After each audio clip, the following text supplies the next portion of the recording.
Hey guys, it's Josh. Today we're going to talk about 4 movements, okay, that are extremely important when trying to increase strength. If you've never been to the gym before, if you've never done any type of muscular strengthening before at all, these 4 movements are a great place to start. These 4 movements are the squat, the push-up, the plank, and the bridge. We're going to go through them together one by one. We're going to talk about why exactly they're so good for you. We're going to use this piece that we learned today, and we're going to take it with us into the future. All right, so let's go. The first exercise we're going to go over is the squat. There are 3 things you want to take a look at when doing a proper squat. The first is going to be foot placement, second is going to be integrity of the spine, and the third is going to be loading of the hips. In no particular order, but the first thing you're going to need to take a look at is where your feet are. Feet are going to be slightly outside hip width distance. There are different types of squats with different types of widths. For this general type of squat, we're going to keep our feet slightly outside hip width distance. The next is integrity of the spine. Ensure that your back is straight. That's all we're trying to say here. Head, shoulders, upper back, mid back, low back. Just ensure that everything is in alignment. And then the last one is loading of the hips. Ensure that most of the work that is getting done in the hips. Make sure that your feet are screwing into the ground, externally rotating, and your glutes are doing a lot of the work. Make sure everything is tensed up, and take your squat nice and slow. Some cues to look at when doing a squat to see if you're doing it correctly. Ensure that your knees are not superseding your toes, that your knees are always staying behind your toes. The next exercise we're going to do together is a plank. There are a few things you want to make sure are correct when doing a proper plank. First is going to be hand placement.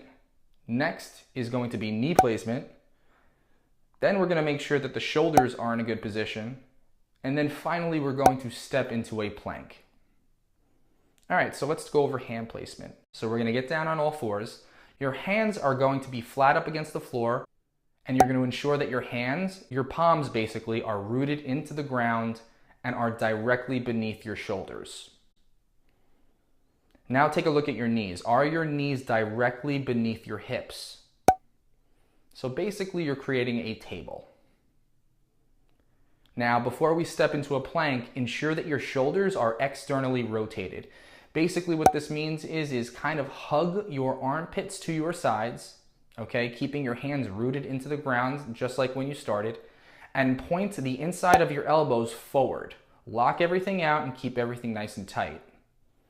Tense up your core, and now we're gonna take that first step backwards. So extend one leg back, keep everything nice and firm, and when you're ready, extend that last leg, and that's how we create the plank.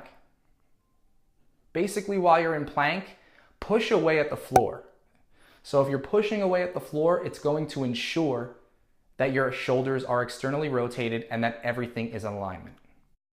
The next exercise we're going to be doing together is the push-up. The push-up is great because it is a nice progression from a plank. If you can basically just look at the video, you're basically pushing yourself up and lowering yourself down to the ground in a plank position. So we're going to basically take all of the teachings from the plank and we're going to apply them to the push-up.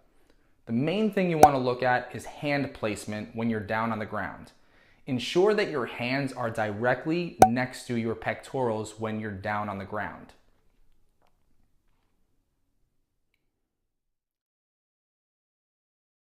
Just like before, while you're lowering yourself to the ground and pushing yourself up, ensure that your elbows and your shoulders are externally rotated, just like we practiced when we did the plank. This is extremely important. And of course, ensure that your head, shoulders, upper back, mid back, low back, butt, calves are all in alignment. Make sure everything's straight and everything is tensed up. The last exercise is going to be the bridge. Now, it's the last exercise, but it probably is one of the most important exercises and is one of the most overlooked exercises because it looks funny and it's boring. But as far as making sure that you're balancing the strength in terms of your anterior and posterior chains. It's extremely important to make sure that your extensions at the hips are nice and strong and on par with everything that's going on in the front of your body. So basically, just lie down and get on the back. Place your feet as close to your butt as possible, with one condition. Ensure that your feet are flat on the ground. You want to be able to thrust through your heels when you're doing the exercise. A way to check yourself would be to see if your shins are perpendicular to the ground.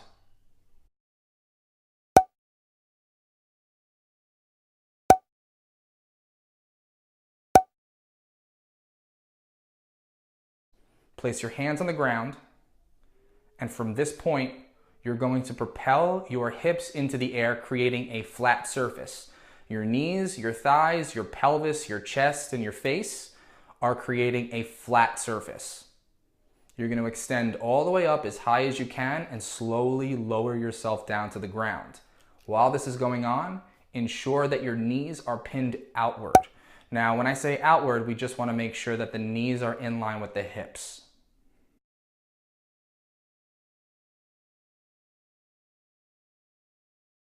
So these are going to be the core 4 movements you want to start your strength programming off with. We want to make sure that the lumbo-pelvic hip complex, the core, the kinetic chain is all in balance, and making sure that there are no overactive and underactive muscles, comparatively speaking, of course. As you move forward through your strength program, it's not uncommon for you to return to these exercises again to kind of measure up to see what your range of motion is. Is your posture good? Are your shoulders in the right position? So, if you're advanced, don't feel so, ashamed that maybe, you could come back to something like this, because this is always useful. I use it myself. As simple, and as remedial as the exercises might feel, and to some people, it might seem like, another planet. So take each repetition nice and slow. Make sure your form is correct. Hope you enjoyed the video. Please like or share if you liked it enough. And of course, subscribe if you feel you want to see more of what we do here. We're going to keep pumping these videos out, having to do with exercise, nutrition, and wellness. If you have any questions or comments, please post below. I welcome them. And you have a great day. Achieve health.